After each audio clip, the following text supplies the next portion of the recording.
ए विधाता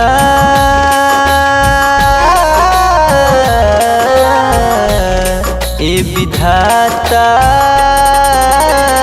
तोड़ी दिहल नाता कुछ ना बुझाता तोड़ी दिहल नाता। जयपुर के घटना कतना में रो रो के सब चिल्लाता तोड़ी दिहल नाता।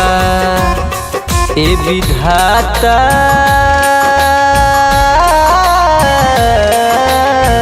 तोड़ी दिहल नाता कुछ ना बुझाता तोड़ी दिहल नाता।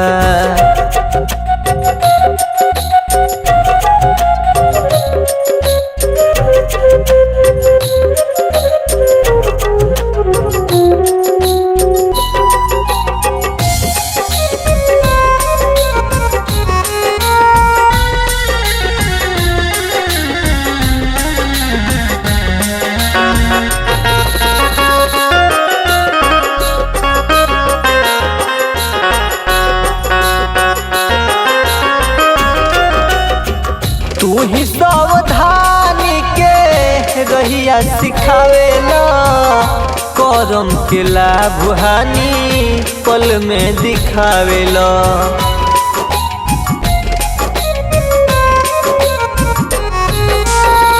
तू ही सावधानी के रहिया सिखावेला करम के लाभ हानि पल में दिखावेला।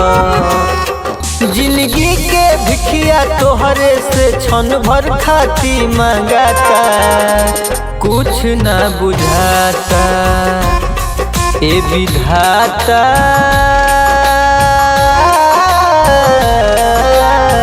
तोड़ी दिहल नाता कुछ ना बुझाता तोड़ी दिहल नाता।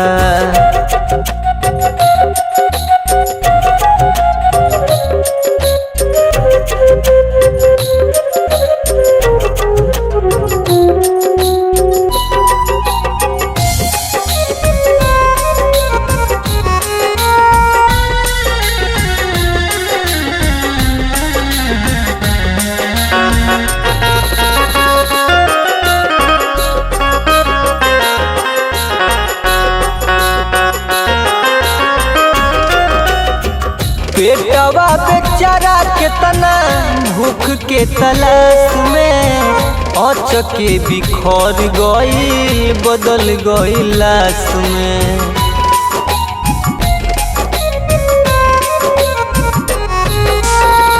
पेटवा बेचारा केतना भूख के तलाश में अचके बिखर गई बदल गई लाश में।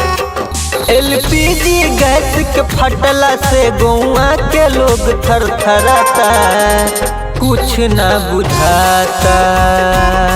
ए विधाता